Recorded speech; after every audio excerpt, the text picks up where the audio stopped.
Le 7 février dernier, Marvel a décidé de faire un petit top des combats les plus violents de deux personnages emblématiques de leur univers. Dante Sabre, connu aussi sous le nom de Victor Creed, et Logan, de son vrai nom, James Howlett, aka Wolverine. Ils possèdent tous deux une histoire assez compliquée. Les voir s'entendre, c'est très rare et à chaque fois qu'ils se croisent, en général, ça finit toujours dans un bain de sang. Bien le bonjour pirate, j'espère que vous allez bien. J'ai regardé ce classement de Marvel et en vérité, oui, c'est vraiment violent. Et c'est pourquoi, pour la première vidéo d'une série qui s'annonce être longue sur cette nouvelle chaîne, nous allons voir justement ces nombreux affrontements. Et cela nous permettra aussi de voir qui est le plus fort et qui est le plus violent des deux. Pour commencer, il faut déjà savoir de qui on parle. Alors commençons par voir qui est Wolverine et de quoi est-il capable. De son vrai nom James Howlett, il est né dans une famille assez riche qui a fait fortune dans les minerais de cuivre. À sa naissance, il a développé des maladies qui ont fait qu'il ne pouvait pas vivre comme tout le monde. Il ne pouvait pas s'exposer trop longtemps au soleil, s'exposer trop longtemps à l'eau parce que ça lui donnait des boutons étranges. Et pour couronner le tout, il tombe malade tout le temps en chopant des bactéries. Alors oui, clairement, il a eu une enfance plutôt merdique. Sa mère ne voulait même pas le voir et depuis sa naissance, eh bien, il ne voit presque jamais sa mère. Les seules fois où il a l'occasion de la voir, c'est quand il sort dehors et il la voit par son balcon. Alors attention, il la voit uniquement si cette dernière a envie de prendre l'air, mais sinon, il la voit jamais. Tout va basculer pour lui le jour de la mort de son père John Howlett. Ce dernier sera tué par son employé, un certain Thomas Logan. Par ailleurs, Thomas est aussi l'amant de sa mère, mais aussi son père biologique, car oui, John Howlett ne savait pas qu'en fait, sa femme le trompait avec Thomas Logan. Depuis lors, depuis ce meurtre, James a développé des pouvoirs inhumains et va tuer l'assaillant de son père. Mais le choc pour lui a été si important qu'il perdra la mémoire. Sa propre mère va le rejeter parce que pour elle, c'était un monstre atteint par le mal. Et après ça, sa mère Elisabeth se mettra une balle dans la tête. Suite à ça, son grand-père va le tenir pour responsable et le renier car pour lui, il n'était qu'un monstre. Une certaine Rose, qui prenait déjà soin de lui depuis son enfance, va continuer à s'occuper de lui et c'est elle qui lui donnera le nom de Logan pour cacher sa véritable identité. Et c'est comme ça qu'avec le temps, il va commencer à apprendre sur ses pouvoirs. Voilà, vous avez un petit résumé simple de comment il a obtenu ses pouvoirs et comment a été sa vie. Mais alors, qu'est-ce que ça donne avec ses pouvoirs? Bon, déjà, en termes de technique de combat et maîtrise, avec le temps, il s'est bien développé. Il est bien plus fort que Spider-Man en technique de combat. Ce n'est pas moi qui le dis, mais Marvel eux-mêmes, qui lui ont accordé un score parfait en skill de combat. Et Spidey ne possède qu'un score de 4 en technique et maîtrise de combat. Si on regarde bien dans les films, on voit tout le contraire. Spider-Man montre bien plus de technique que Logan. Après, ça joue beaucoup sur le visuel, parce que Spider-Man est beaucoup plus agile, bien plus rapide que Logan, ce qui fait qu'on a l'impression qu'il fait plus de choses. Et Wolverine, de son côté, utilise très peu de technique et favorise la force brute.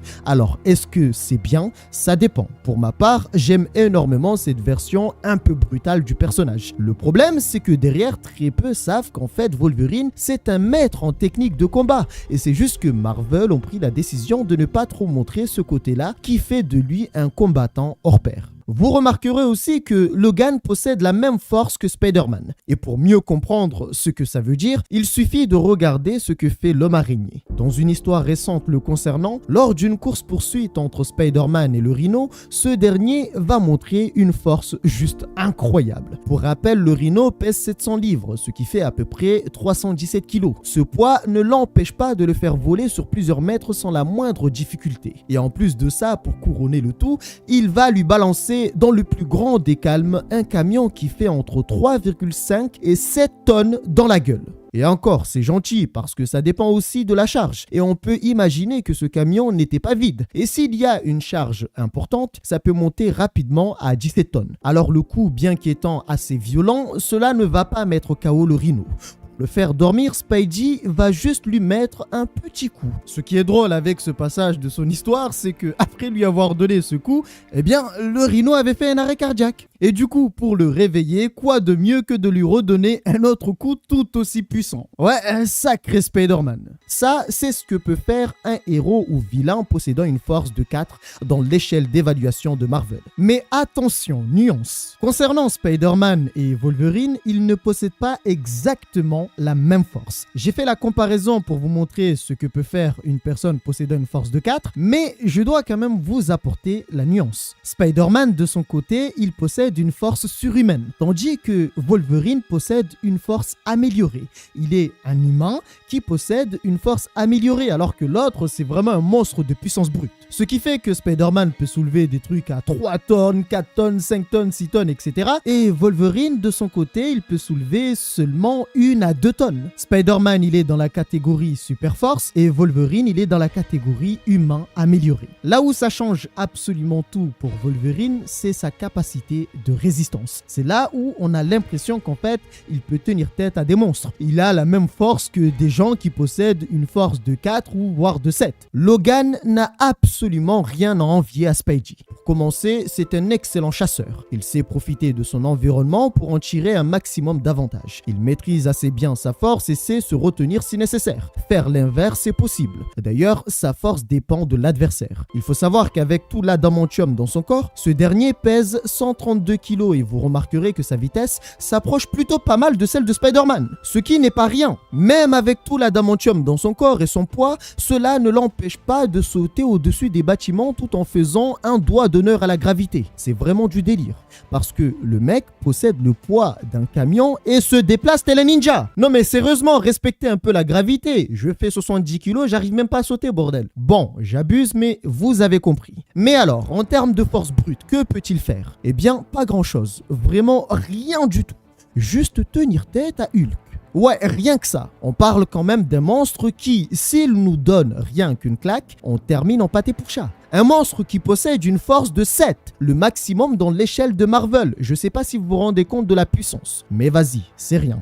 Il faut savoir que Logan peut vraiment arrêter Hulk si nécessaire. Dans une histoire assez vieille et assez intéressante, Wolverine a été capturé par les Skrulls. Un double avait été créé pour le remplacer au sein des X-Men. Et le vrai Wolverine avait été remis à Apocalypse, qui va le transformer en une arme appelée Death. En gros, la mort. Petit détail qui a tout de même son importance, à ce moment-là, il faut savoir que Wolverine avait perdu son adamantium. Alors ce qu'il va faire, c'est qu'il va lui retrouver de l'adamantium et l'injecter dans son corps, histoire de lui redonner toute sa force. Déjà, avoir juste Wolverine comme adversaire, c'est vraiment très chaud. Maintenant, imaginez qu'il soit formaté pour répondre à un seul ordre, tuer la cible choisie. C'est justement ce qu'est l'arme Death. On le formate, on fait en sorte qu'il ne répond qu'à un seul ordre. Et ce jour-là, la cible était Hulk. On pourrait se dire, ok, Hulk va juste jouer avec lui et ensuite le massacrer. Voir les choses comme ça, c'est juste sous-estimer Logan. Après avoir reçu l'ordre d'aller affronter Hulk, Logan va le traquer avant d'arriver au cœur d'une vallée boisée, où il sentait l'odeur du géant de jade.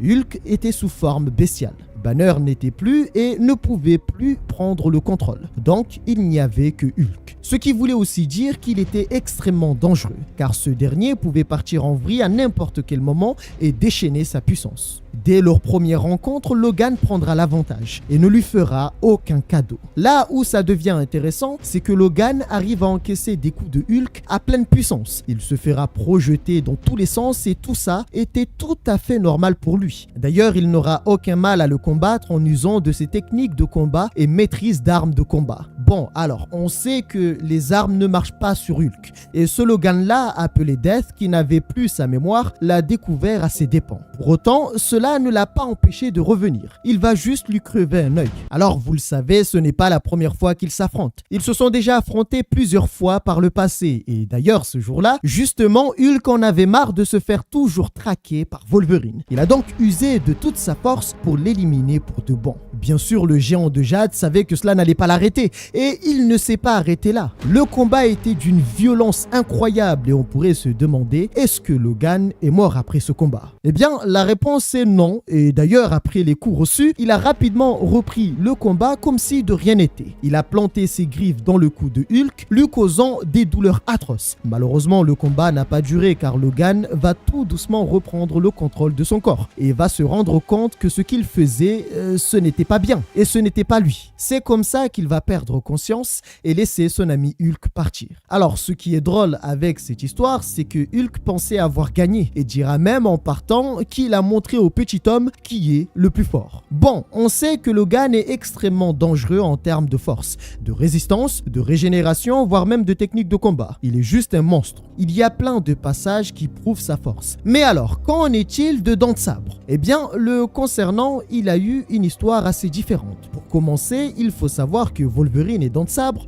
possèdent la même force et les mêmes maîtrises en combat. Alors attention, c'est très important à comprendre. Il faut savoir que chaque adversaire possède un style de combat différent. Ce que veut dire cette note, c'est que certes, ils possèdent des techniques de combat différentes, mais ces techniques de combat se valent. En combat, ils sont à égalité, voire presque égalité. Ce qui fait qu'en général, lorsque les deux combattent, leur combat est déjà très compliqué et en plus de ça, ça dure très longtemps. Bon, mais alors, c'est quoi un peu l'histoire de Dents de Sabre? C'est vraiment l'opposé de Logan.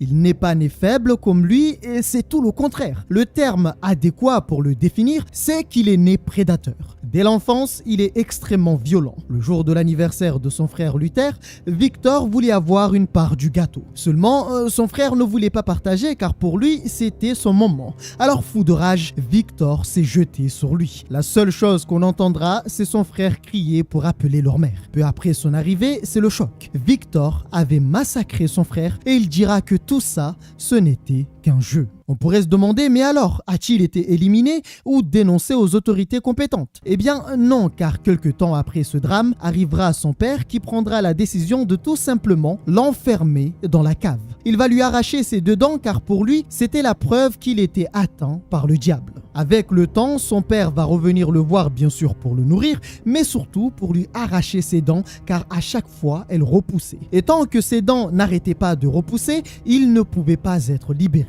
Victor demandera à sa mère de le libérer. Cette dernière va refuser car elle avait peur de la réaction de son père. À votre avis, qu'a dit Victor après ces paroles? Il dira à sa propre mère qu'elle ne devrait pas avoir peur de son père, mais devrait plutôt avoir peur de lui. C'est là qu'elle a compris qu'il y avait un vrai problème avec ce gamin. Moi, je vous le dis clairement, si c'était moi, si c'était mon gamin, j'aurais acheté une benne que j'aurais remplie de terre pour tout balancer dans la cave histoire de l'enterrer à l'intérieur. Le nourrir, jamais de la vie, tu nourris pas un truc comme ça. Alors bien sûr, le temps va passer et il va passer exactement une année entière dans cette cave, jusqu'au jour où l'une des chaînes qui le retenait a cédé parce qu'il n'arrêtait pas de bouger dans tous les sens. À ce moment-là, il avait compris qu'il pouvait se libérer. En même temps, c'est normal. Durant tout ce temps enfermé dans ce lieu, il a tenté plusieurs fois de s'échapper, de se libérer. Et à un moment donné, c'était sûr que les chaînes allaient céder. Bon, après, bien qu'il ait réussi à se libérer de la première chaîne, jamais il n'arrivera à se libérer de la deuxième chaîne. Enfin, pas comme ça. Alors il a pensé à un plan. Bon, je vous le dis d'avance, il est complètement fou. Il s'est arraché le bras pour pouvoir se libérer de ses chaînes. Après ça, il s'est pointé devant ses parents et a dit à sa mère qu'il l'avait prévenu. La suite, pas besoin de la décrire. C'est un vrai massacre. Et il s'avère que le jour de sa libération, c'est justement le jour de l'anniversaire de son frère, un an après qu'il l'ait tué. Alors ce jour-là, il a pris le temps de manger le gâteau qui est l'élément déclencheur de tout ça. Et en mangeant ce gâteau, il en profitera pour souhaiter un joyeux anniversaire à son frère mort. C'est comme ça que cette bête s'est retrouvée dans la nature. Mais alors, quelle est sa vraie force? Comme je l'ai dit, il est tout aussi fort que Logan, d'où le fait qu'il soit difficile à battre pour Logan. C'est un excellent chasseur et peut-être que vous ne le savez pas, mais ce dernier a déjà chassé le Wendigo. Mais alors, c'est quoi cette chose? C'est une créature qui prend forme lorsqu'un homme est atteint de la malédiction dans les forêts canadiennes. La créature peut naître d'un homme qui a mangé un autre homme ou simplement naître d'un homme qui a été mordu par le Wendigo et qui a survécu. Alors vous remarquerez la ressemblance avec les histoires de loup-garou, sauf que c'est une bête énorme qui possède des griffes acérées telles des lames de rasoir. Dans l'une des histoires de Dents de Sabre, alors que cette créature semait la terreur, Dents de Sabre va se mettre à la traquer. Il s'est battu contre elle durant très longtemps avant de plonger avec dans un lac gelé et lui arracher sa chair. Il repartira vainqueur de ce combat avec la fourrure de sa proie. Ouais, on peut le dire, il ne fait pas les choses à moitié. Et dire qu'il est moins fort que Logan, c'est vraiment le sous-estimer. D'ailleurs, à certains moments, vous allez voir qu'en fait, il est bien plus fort que Logan. Alors le fait qu'il soit plus fort que Logan, c'est tout à fait normal. Il est plus grand que lui et physiquement, il est bien plus fort que Logan. Ses griffes sont presque tout aussi tranchantes que celles de Logan et aussi redoutables. En combat direct, et si le combat doit être rapide, il faut le reconnaître, c'est Dents de Sabre qui remporte le combat. Mais attention, parce qu'il y a un facteur qui est extrêmement important. Le facteur de régénération de Wolverine, ou aussi l'adamantium. Son facteur de régénération est connu comme étant bien meilleur que celui de Dents de Sabre, bien plus rapide et bien plus performant que celui de Victor. Ce qui fait que dans un combat, ça peut lui donner un certain avantage. Et en plus de ça, couplé à l'adamantium qui lui donne une certaine résistance, lui permettant même de résister aux coups de Hulk, eh bien en combat, ça lui donne un avantage plutôt important. Donc oui, on doit le reconnaître, si le combat est rapide, si Dents de Sabre s'y met sérieusement dans le combat, eh bien il peut clairement fouetter Logan. Il faut quand même le reconnaître, même si j'aime beaucoup Wolverine. Mais par contre, attention à lui qu'il ne fasse pas trop durer le combat. Bon, j'ai pris beaucoup de temps avec tout ça, mais du coup, qu'est-ce que ça donne des combats entre ces deux prédateurs? Eh bien, ça donne des combats assez violents. Et en général, aucun des deux ressort indemne. Enfin, la majeure partie du temps, c'est leur facteur de guérison qui fait le taf. Ce qui fait qu'on a l'impression qu'ils n'ont pas vraiment été affectés par leur combat.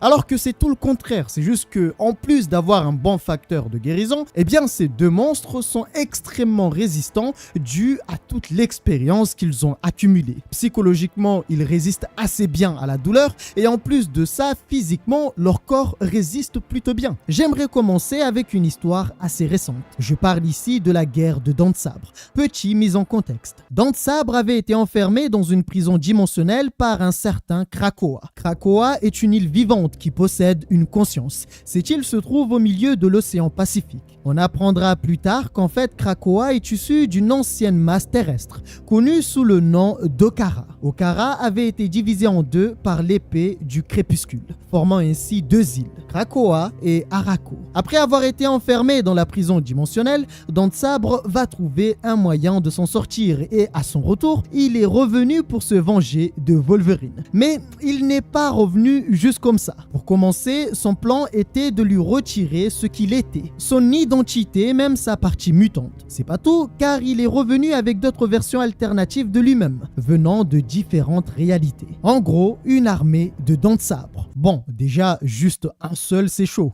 Alors maintenant, imaginez plusieurs fous qui pensent comme lui et qui agissent comme lui. Un sacré carnage. Concernant cette histoire de la guerre de Dents de Sabre, j'en ferai certainement une vidéo sur ma première chaîne pour voir toute l'histoire au complet. Alors, n'hésitez pas à aller vous abonner. Mais du coup, qu'est-ce qui s'est passé? Dents de Sabre va continuer à recruter d'autres comme lui et justement à chaque fois durant leur première rencontre, ces autres versions l'attaquent. Mais Victor Creed ressort toujours vainqueur. Dans sa quête, il va commencer à traquer Logan et tous ses amis. Il va attaquer tous les centres stratégiques qui sont liés à Wolverine. Et cela va le mener à croiser la route de Akihiro, l'enfant de Logan.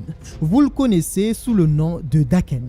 Commencer, il va ouvrir en deux son coéquipier et va entamer un combat des plus violents avec Daken. Il n'aura aucune pitié pour lui et le sang va couler dans tous les sens. Quelque temps après, Logan va revenir et devant lui, il trouvera le corps de son fils en petits morceaux pour écrire un message. Joyeux anniversaire. Peu après ça, son vieil ami Dents de Sabre fera son apparition. Fou de rage, Wolverine va tout déchirer devant lui sans aucune retenue pour aller l'affronter. Sauf qu'il ne pourra pas faire grand chose et Dents de Sabre n'a fait que le regarder essayer d'avancer pour l'atteindre alors qu'il se faisait massacrer par les autres versions de lui. Il va juste tourner autour de Logan en lui racontant ce qu'ils lui ont fait et il va en profiter pour expliquer son plan, sa promesse. Il allait le faire souffrir et tant qu'il n'aurait pas réussi, il ne s'arrêterait pas. Ces autres, lui, étaient si nombreux qu'à la fin, il ne pouvait plus bouger. Alors bien sûr, il ne va pas le tuer car là n'était pas son but. Enfin, ce n'était pas son but premier. Et en plus de ça, ce n'est pas amusant pour lui de le tuer maintenant. Son truc, c'est plus la torture. Logan sera attaché pour pouvoir s'auto-torturer lui-même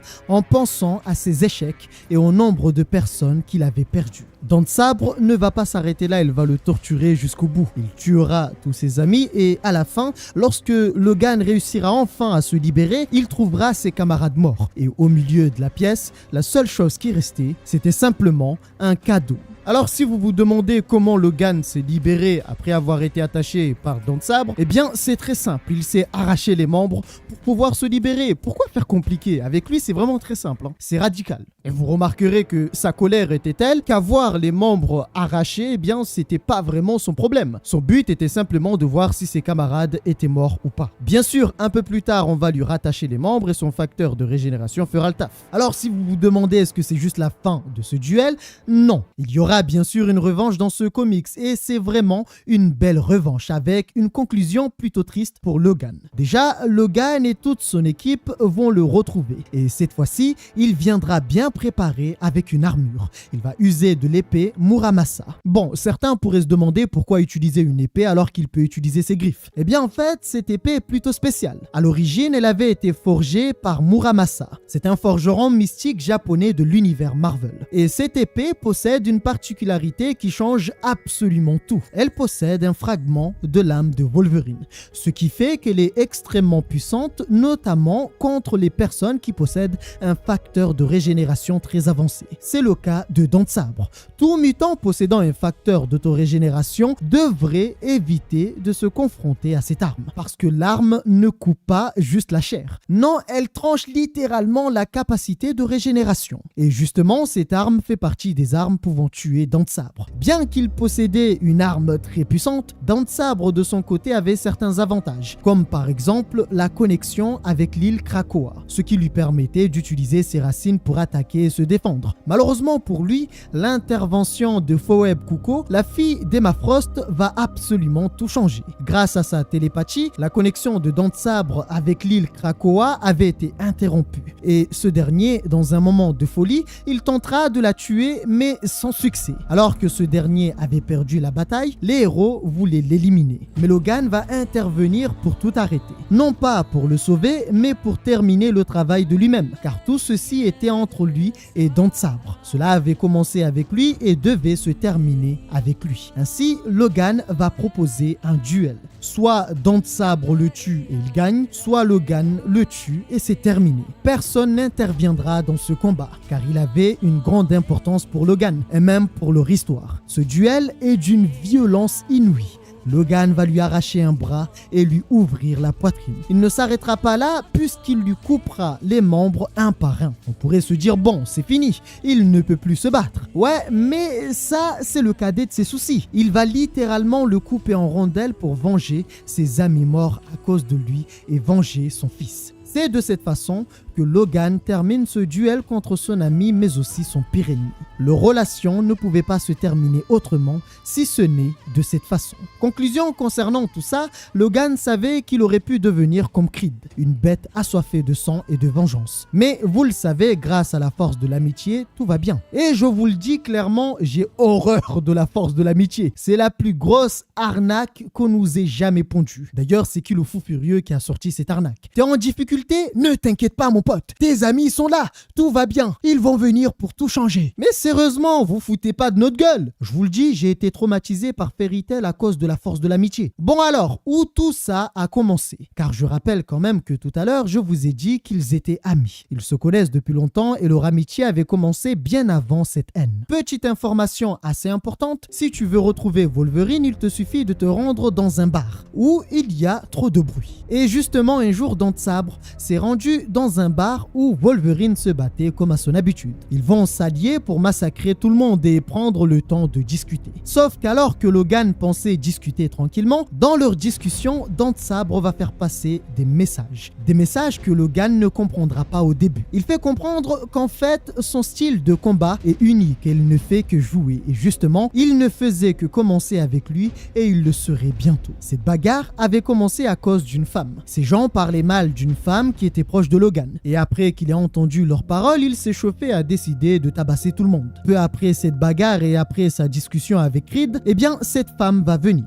Et Creed le regardera simplement partir avec elle et lui dira de faire attention à lui, car l'amour peut rendre fou. Non mais sérieusement, que peut-il se passer après tout ça? Eh bien, quelques mois plus tard, le jour de l'anniversaire de Logan, Creed a buté Silver Fox, le premier grand amour de Logan. Bien sûr, tout ça en lui souhaitant joyeux anniversaire, avant de se jeter sur lui. Bon, il faut savoir que ce jour-là, Logan était déjà bouleversé émotionnellement à cause de la perte de sa bien-aimée. Et sa colère ne fera qu'empirer les choses. Il se fera tabasser, mais d'une violence sans précédent par Creed. Et Logan prendra la fuite sans jamais regarder derrière lui ni même revenir. Ouais, Logan a pris la fuite. Et c'est justement à partir de là que tout va commencer. C'est à partir de là qu'ils vont entretenir une haine féroce l'un envers l'autre. Des années plus tard, Creed sera recruté par la CIA pour rejoindre l'équipe X. Le problème, c'est qu'il y avait un autre candidat pour rejoindre l'équipe. Il s'avère que ce candidat était Logan. Bien sûr, sans attendre, ils vont se taper dessus et Creed va se moquer de lui parce qu'il avait pris la fuite la dernière fois qu'ils se sont battus. Encore une fois, Logan va se faire tabasser par Creed. C'est déjà très humiliant et pour appuyer sur sa supériorité, Creed va l'appeler continuellement gamin. Il prend vraiment plaisir à le torturer. Pour rappel, pour lui, tout ça, c'est un jeu. Alors, pour arrêter ce combat, toute une équipe va intervenir pour les arrêter. Bon, mais alors, où est-ce que cette histoire a mené? Eh bien, ils vont se réconcilier, enfin, en quelque sorte se réconcilier, et ils vont prendre le temps de discuter, de passer le temps ensemble. Le problème, c'est qu'à chaque fois, eh bien, ça part en vrille. Même en discutant, Logan peut se prendre une patate de nulle part. En fait, pour Creed, discuter avec lui, c'est pas drôle. Et il s'amuse vraiment que quand il se bat contre Logan. On peut le considérer comme étant un ami toxique qui ne sait pas s'amuser autrement. Un soir, Victor va prendre le temps de discuter avec lui et lui fera savoir que c'est lui qui avait tué son premier amour, Silver Fox. Il a fait ça parce que pour lui, s'il ne l'avait pas fait, eh bien Logan l'aurait fait plus tard. Car tout ça, c'est dans leur nature et dans leur sang. On pourrait penser qu'il est sérieux, mais rappelons-le encore une fois, c'est un jeu pour lui. Il ne fait que s'amuser et il l'a provoqué volontairement pour qu'il sorte ses griffes et qu'il soit plus sérieux avec lui. En fait, Victor Creed considère vraiment Logan comme étant un ami. Le problème, c'est que sa façon de voir les choses et sa façon de faire, c'est vraiment un délire. Et leurs comportements, eh bien, ne vont pas du tout ensemble. Il a une certaine obsession pour Logan et il ne peut pas vraiment le laisser tranquille. Dans une autre histoire, après les événements de Fatal Attraction, malheureusement, Wolverine avait perdu son squelette en adamantium, ce qui a fait qu'il n'était plus aussi résistant que lorsqu'il possède le squelette en adamantium. Et il faut savoir aussi que sans l'adamantium, son facteur de guérison est bien meilleur. Car oui, en fait, l'adamantium l'empoisonne constamment et son facteur de guérison le régénère constamment pour éviter qu'il ne meure à cause de l'adamantium. Mais du coup, quand il ne possède plus le métal, eh bien, son corps n'a plus besoin de le soigner tout le temps. C'est un avantage considérable pour lui. Quant à Dent de Sabre, il avait été capturé par les X-Men